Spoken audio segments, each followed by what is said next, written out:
High guys, good afternoon and welcome back to my vlog channel. কেমন আছো তোমরা সবাই? তো আশা করছি তোমরা সবাই অ্যাজ ইউজুয়াল জাস্ট ফাটাফাটি আছো। আজকে দিনটা তোমাদের সবার খুব ভালো কাটবে। সো আমি আফটার লং টাইম ভিডিও করছি বিকজ ঘরে কাজ বাজ সামলে আমি ভিডিও করে উঠতে পারছিলাম না। বাট ভিডিও এইভাবে তো মানে এত ইরেগুলার ব্লগস দিলে হবে না। সো আই হ্যাভ ডিসাইডেড যাই হোক আর তাই হোক, ছোট্ট হোক অল্প হোক, ব্লগ করবো এবার দিয়ে। আমি রোজই ভাবতাম করবো, কিন্তু আলটিমেটলি আর শরীর দিত না, মানে হাঁপিয়ে যেতাম আমি না। কিছুটা এর মধ্যে আমার কুড়েমিও আছে।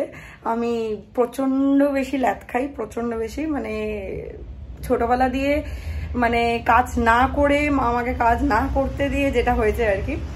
আর বিয়ের আগে তো সারাদিনই মোটামুটি মানে স্কুল লাইফ বা কলেজ লাইফের পর শুয়ে বসেই কাটাতাম, তো সেই জন্য আর কি। তো যাই হোক, চলো without further delay let's start today's video. I hope কি আজকের এই ভিডিওটা দেখতে তোমাদের সবার খুব ভালো লাগবে। বাই দ্য ওয়ে, আজকে থার্সডে 6th of November। সুন্দর করে বৃহস্পতিবার দিন ঠাকুরকে পুজো দিয়ে দিয়েছি, দেখতেই পাচ্ছ। চলো এবার গিয়ে লাঞ্চের প্রিপারেশনটা করি, গাছে গাছে জল দিয়ে। আজকে না কি করলাম জানো তো, ব্লিডিং হার্টটাকে একটা বড় টপে শিফট করে দিয়েছি। কারণ ওটা না দেখছিলাম একদম ছোট, ওটা বোধহয় 4 কি 6 ইঞ্চির টপ, 6 ইঞ্চিরও টপ না, 4 ইঞ্চির টপ ছিল একটা। এবার ওটা সেরামিকের একটা ভালো দেখতে পড়ছিল বলে ওটার মধ্যে রেখেছিলাম। তো এবার যাই হোক, আলটিমেটলি ওটা এখন খালি হয়ে গেল। দেখে ওর মধ্যে একটা চন্দ্রমল্লিকা বসিয়ে দেবো। আর এদিকে যে ব্লিডিং হার্টটা ছিল ওটাকে আমার যে জবা একটা গাছ তো কিছুদিন আগে ওই বৃষ্টির জন্য মারা গেছিল না, তো ওই জন্য ওই টপটা ফাঁকা ছিল, তো ওইটার মধ্যে ব্লিডিং হার্টটাকে শিফট করলাম। ওটা বোধহয় 6 ইঞ্চ কি 8 ইঞ্চের একটা পট রয়েছে, ওটার মধ্যে শিফট করে দিলাম। আর লঙ্কা গাছ যেটা আমার বেডরুমের মধ্যে ওই দানা ফেলাতে হয়েছিল, সেইটাকেও আমি ছাদে নিয়ে গেছি আজকে। ছাদে নিয়ে গিয়ে ভেবেছিলাম ওটা দুটো গাছ বেরিয়েছে, দুটোকে আলাদা করবো, বাট আমি একটু লেট হয়ে গেছি ওই ল্যাদ খেতে গিয়ে আর কি। তো গাছগুলো এতটা বড় হয়ে গেছে, আর একটা গাছের শিকড় আরেকটা গাছের সাথে এত অতপ্রতভাবে জড়িয়ে গেছে, সে দুটোকে আলাদা করলে গাছগুলো মরে যাবে। সো ওই জন্য আর করলাম না। ওই গাছটার মধ্যে একটু বেশি করে মাটি দিয়ে ওটাকে ছাদে রাখলাম। কারণ দেখছিলাম কি বলতো, ফুল হচ্ছে কিন্তু ফুলগুলো দিয়ে লঙ্কা আর হচ্ছে না। মেবি হয়তো পর্যাপ্ত পরিমাণ রোদ পাচ্ছিল না, ওই জন্য ছাদে দিয়ে দিলাম। তো যাই হোক, চলো এখন লাঞ্চের প্রিপারেশন নেই।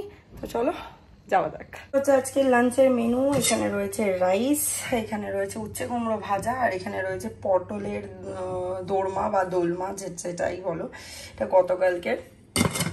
ওকে, আচ্ছা এখানে রয়েছে গতকালকের অল্প একটু বাঁধাকপি, কারণ কালকে রাতে আমরা খেয়েছিলাম হচ্ছে পরোটা। আমি বানিয়েছিলাম একদম ময়দার পাতলা পাতলা পরোটা, আর সাথে বাবা অফিস থেকে নিয়ে এসেছিল চিকেন টিক্কা বাটার মশলা, ওইটা দিয়ে। সো এখানে যাই হোক মুসুর ডাল, আর এখানে হয়েছে কাতলা মাছ। আমার এই বেলার এক পিস, সায়নের ও বেলার এক পিস। আমি রাতে মাছ খাবো না। যে বলছিলাম না কালকে রাতে চিকেন টিক্কা বাটার মশলা দেখিয়েছি, তো এই যে সেটা। আর পরোটাটা তো কালকে রাতেই শেষ হয়ে গেছে। এখানে এক পিস আর ছোট্ট এক পিস পড়ে রয়েছে, সো এটাকেও গরম করে নেবো।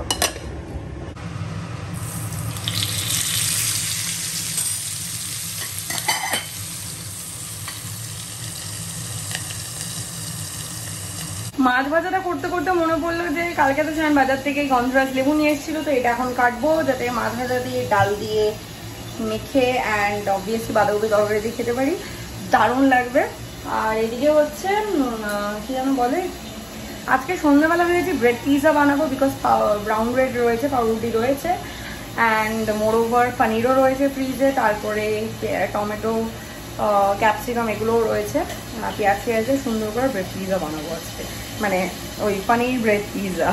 পোস্ট লাঞ্চ দুপুরবেলা হালকা ফুলকা একটু ভিডিও টিডিও দেখে এখন সন্ধ্যা হয়ে গেছে। এই যে বাইরে সন্ধ্যা হয়ে গেছে, আমি চলে এসেছি কিচেনে ব্রেড পিৎজা বানাবো বলে। তো অনেকটা প্রিপারেশন করেই নিয়েছি, চলো তোমাদেরকে একবার দেখিয়ে দিই। এই হচ্ছে আমার ব্রেড পিৎজা প্রায় অলমোস্ট রেডি। পানির, ক্যাপসিকাম, টমেটো, অনিয়ন, আর উপরে দিয়েছি হচ্ছে অরিগানো আর চিলি ফ্লেক্স। এইবার আমি এর মধ্যে মজরেলা চিজটা ছড়িয়ে আমি এটা ওভেনের ভেতর দিয়ে দেবো। যতক্ষণে পিৎজাটা রেডি হচ্ছে, চলো আমি সাগরকে সন্ধ্যেটা দিয়ে নিই। তো চলো আমাদের পিৎজা রেডি, এখন গিয়ে পিৎজাটা এনজয় করি। সন্ধ্যেবেলা চলে এসেছি বাড়ি, চলো ভেতরে যাওয়া যাক। পিৎজাটা খেয়ে আজ আর কফি খাইনি, পিৎজার সাথে একটুখানি ডায়েট কোক ছিল, ওটা খেয়েছি। আর সন্ধ্যে টন্ধে দিয়ে একেবারে রেডি হয়ে চলে এলাম। শায়ন ফোন করেছিল, ও কাছাকাছি চলেই এসছে, তো আমি বেরিয়ে গেলাম। চলে আসবে 1-2 মিনিটের মধ্যে। আমি দাঁড়াই বলির মুখটা।